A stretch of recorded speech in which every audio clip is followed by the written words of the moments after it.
hipnotis hanya merupakan praktek untuk mengetahui pikiran. Begitu saya menyebutkan tarik nafas, tarik nafas. Begitu saya menyebutkan keluarkan nafas, seperti itu. Begitu saya menyebutkan rileks dan sangat rileks, Hanif bisa seperti tidur. Tidak. Oke, tarik nafas, lepas dulu. Tarik nafas dulu, lepas, rileks, tutup mata dan tidur sampai. Itu adalah praktek bagaimana kita menghipnosis seseorang sehingga dia masuk dalam relaksasi syarat dalam.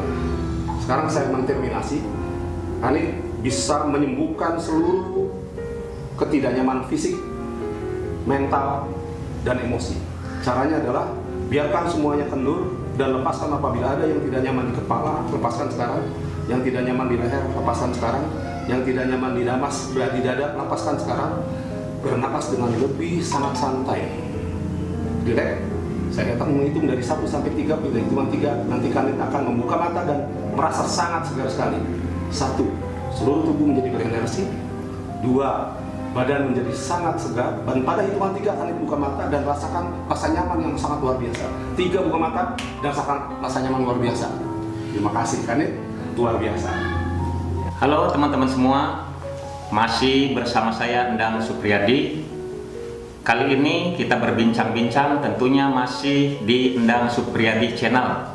Agar channelnya makin bermanfaat, subscribe, like, komen, dan tentunya share ke kawan-kawan yang lainnya. Nah, episode kali ini akan memberikan tema tentang kejahatan hipnotis. Nah, untuk memberikan penjelasan terkait apa untung dan ruginya terkait hipnotis ini, di studio kami telah hadir narasumber yaitu Pak Kakak Suminta sebagai ahli hipnotis. Nah, untuk itu saya ingin bertanya kepada Pak Kakak Suminta, sebenarnya apa sih Pak Kakak Suminta keuntungan-keuntungan ketika kita memiliki keahlian untuk hipnotis terhadap pihak lain? Ya, selamat berjumpa kembali. Terima kasih Endang Supriyadi Channel telah menghadirkan sesuatu yang sangat penting sekali buat masyarakat terkait dengan kejahatan hipnosis. Nah, di masyarakat namanya hipnotis, tapi untuk saya sebagai praktisi hipnosis menyebutnya hipnosis sesuai dengan bahasa Inggrisnya dari kata hipnosis. Nah, saya pikir masyarakat harus tahu tentang kejahatan hipnosis dan hipnosis atau kejahatan hipnotis. Nah, hipnotis sendiri merupakan sebuah pola kesadaran yang bisa dipahami, bisa dipelajari, dan bisa menjadikan kita sebagai bekal, baik untuk dimanfaatkan untuk hal yang positif maupun untuk mencegah yang negatif. Jadi kita di sini dalam channel ini adalah bagaimana kita memanfaatkan hal yang positifnya, kemudian juga mencegah hal yang negatifnya. Kita mulai dari yang positif dulu, seperti Pandang tanyakan apa manfaatnya. Manfaatnya kita memahami bahwa kesadaran manusia itu terdiri dari banyak proses kesadaran, dari mulai sadar, setengah sadar atau subconscious sampai dengan tidak sadar. Dan ada yang posisi yang agak unik adalah posisi tidur. Nah, dengan mengenal tentang kesadaran itu, maka kita bisa menjaga apakah kita mau masuk di dalam kesadaran penuh, mau masuk dalam kesadaran subconscious, dan masuk dalam ketidaksadaran. Semuanya ada manfaatnya.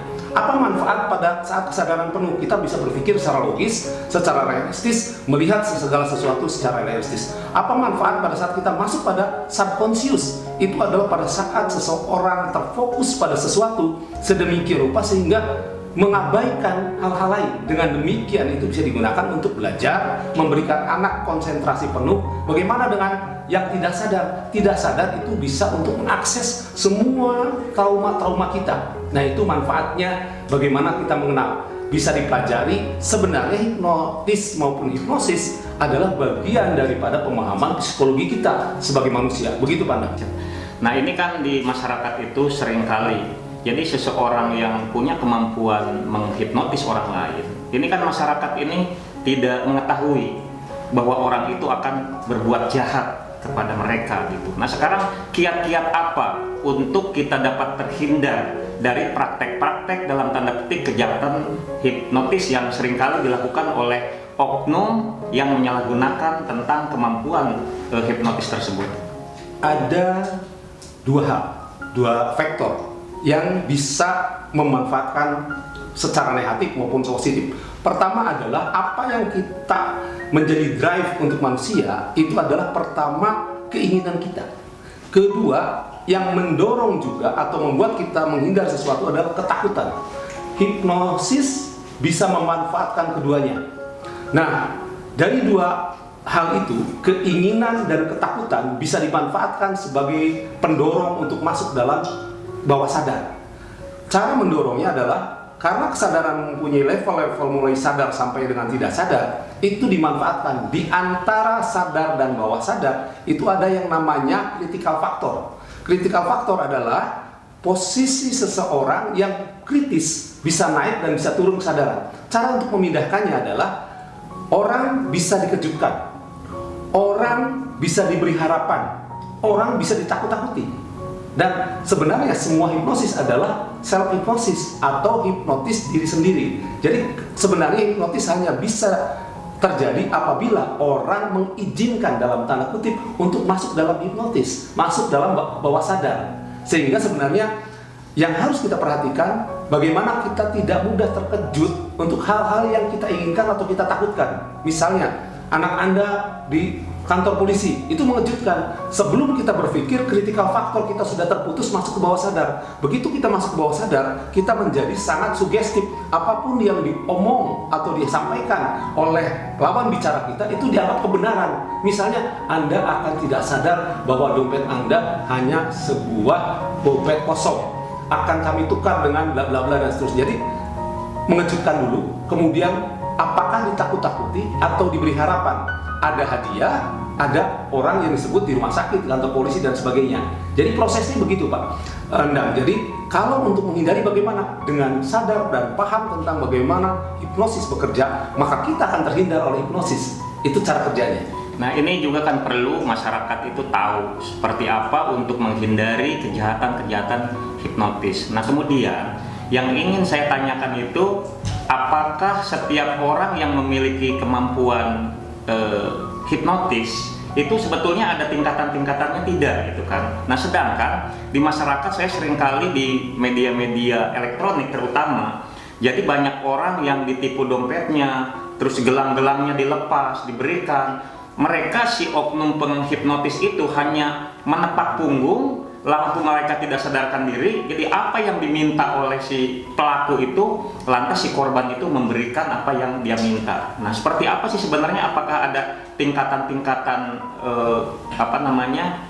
kemampuan untuk melakukan hipnotis tersebut? Setiap orang mempunyai kemampuan untuk melakukan induksi, namanya hipnosis. Setiap orang yang normal mampu masuk induksi hipnosis.